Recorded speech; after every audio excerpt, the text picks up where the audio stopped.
Hey everybody, it's Sydney again. Thanks so much for joining me today.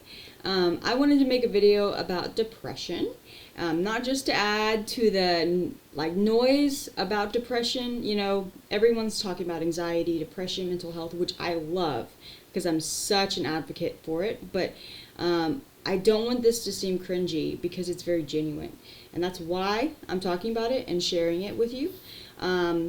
I'm the kind of person that I never, ever thought I would struggle with depression because I'm just way too hypervigilant and anxious to struggle with depression, right?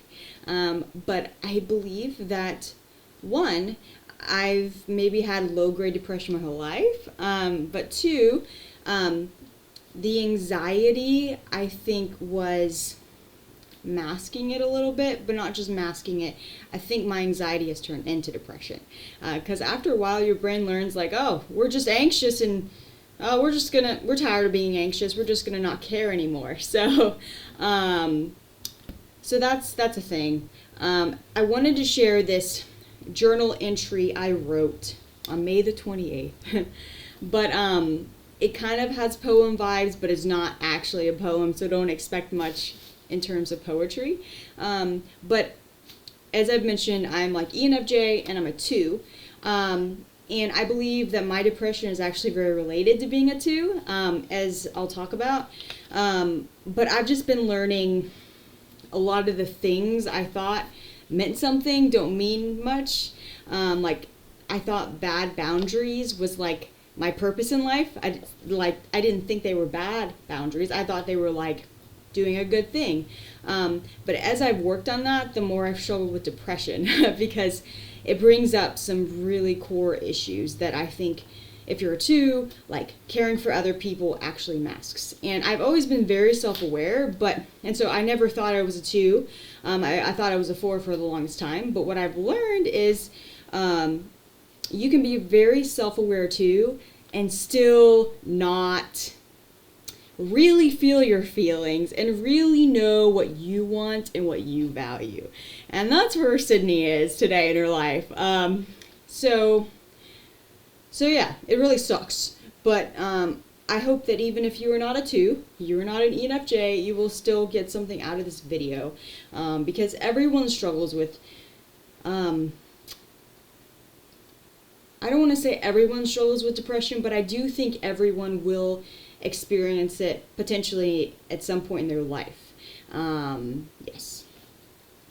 All right. So, depression is a feather feels like a brick. Your body feels like a second one.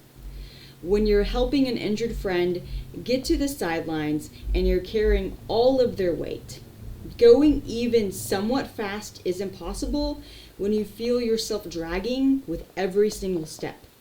Like your mind is a few minutes ahead of where you currently are on the path, but you're perplexed why you're so far behind.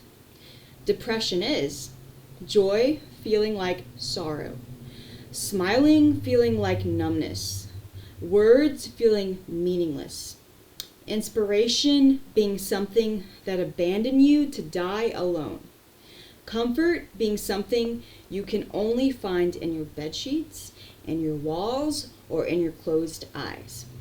Light feels to be too much. Sound is always at an uncomfortable volume. The presence of another person is exhausting.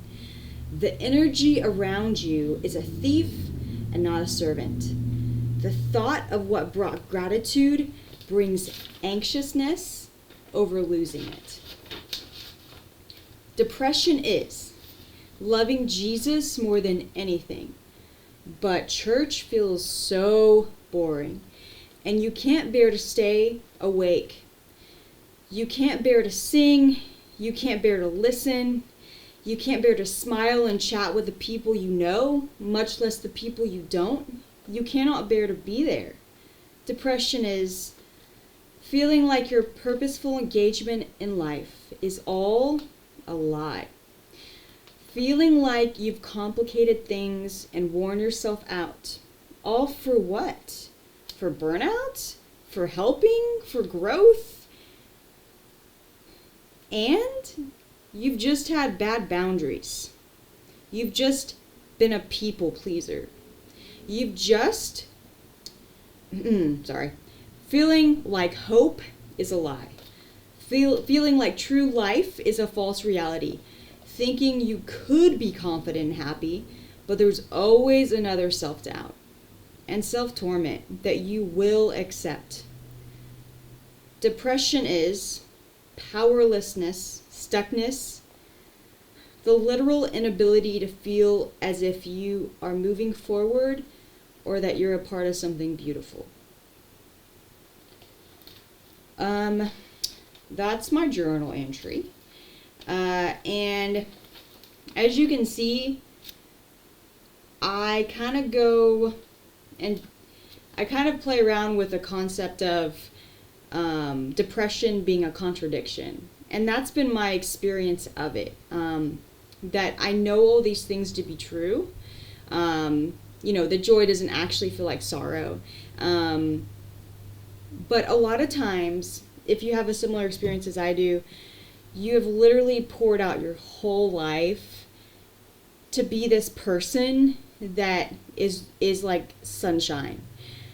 And when you start to realize you have muted yourself, the idea of being sunshine sometimes feels isolating because you know that there's more to you.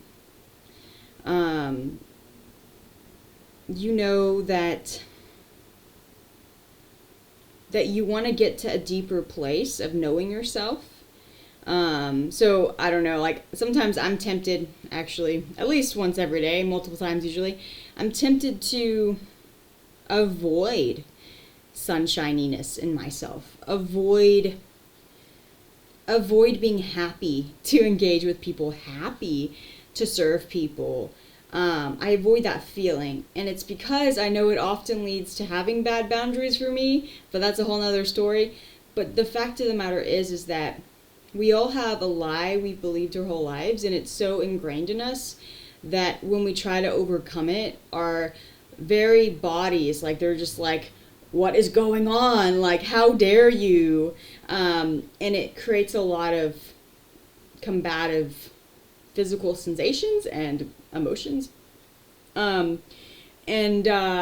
one thing I've realized when trying to process things, again, whatever you need to process, really processing helpfully is being patient with yourself.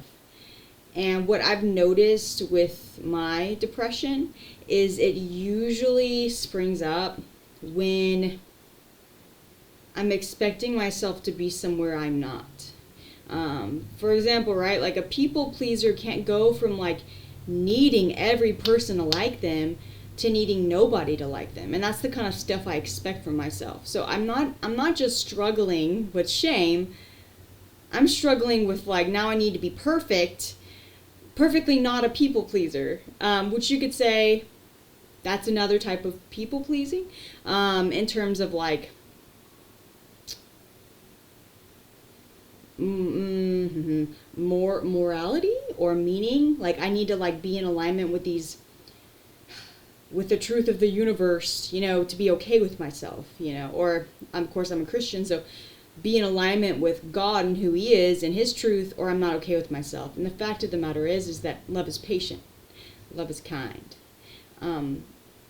And perfect love drives out fear. And a lot of the times I'm just entertaining fear, thinking it's my friend, my buddy, but it's actually not. And so I think it's important to always go back to, how does this feel in my body? This thing that I'm thinking about, this thing I'm holding to be true. And, I talk about the physical sensations of depression. And again, right, like that's a sign I've noticed in myself that I'm depressed, when I feel heavy, when I feel constricted, and nothing seems interesting. Because I'm pretty interested in a lot of things, but if I lose my interest in stuff, that's a big issue, bro.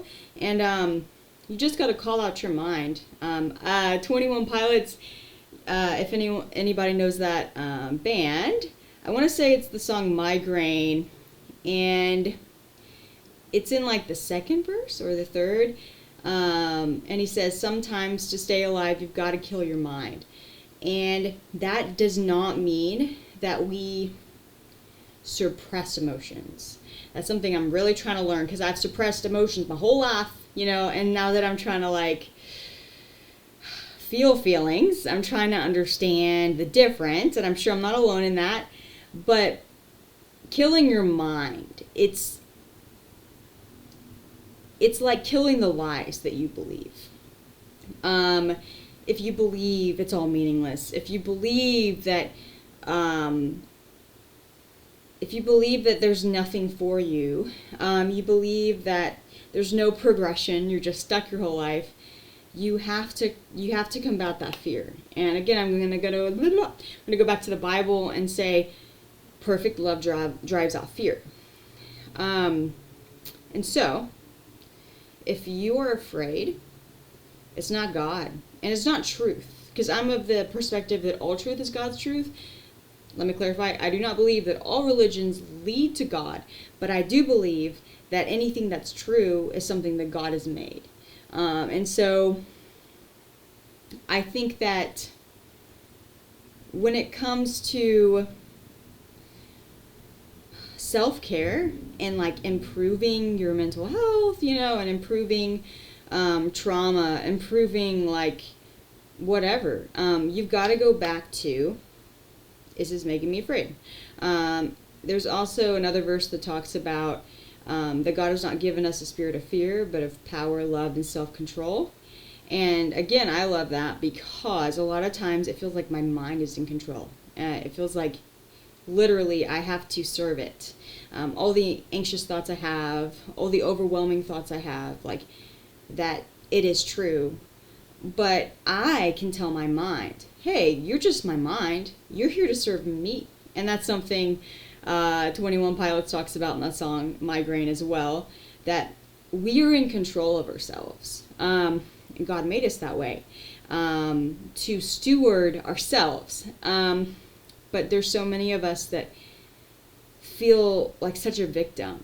And there's no shame in that. Like, I've spent a lot of my life feeling like a victim of other people, of myself, of morals, but we've got to learn that it's okay to take up space. It's okay to command your environment, command yourself. And again, the spirit of fear, right? The spirit of fear, I love that term, because for me, I feel that in my body. The spirit of fear. And I carry it around with me all day, and I think that it's from God. And love, right? What is love? Love is like having a tender, kind intention towards somebody. Of course, it's wanting their good, right? But it's like, it's a tender, kind heartedness. And the question is, how often are we accepting something towards ourselves that's not tender and kind? I know for me, a lot of times, again, this goes back to like spiritual trauma in my childhood, but like that God is driving me to like serve him more and love people better and like be less sinful. And the fact of the matter is that's not how God works at all. Like, that's the enemy. It's not. And again, like, I'm pretty reformed in my theology, so I'm not at all watering down God's goodness, his holiness, but he refers to us as his children.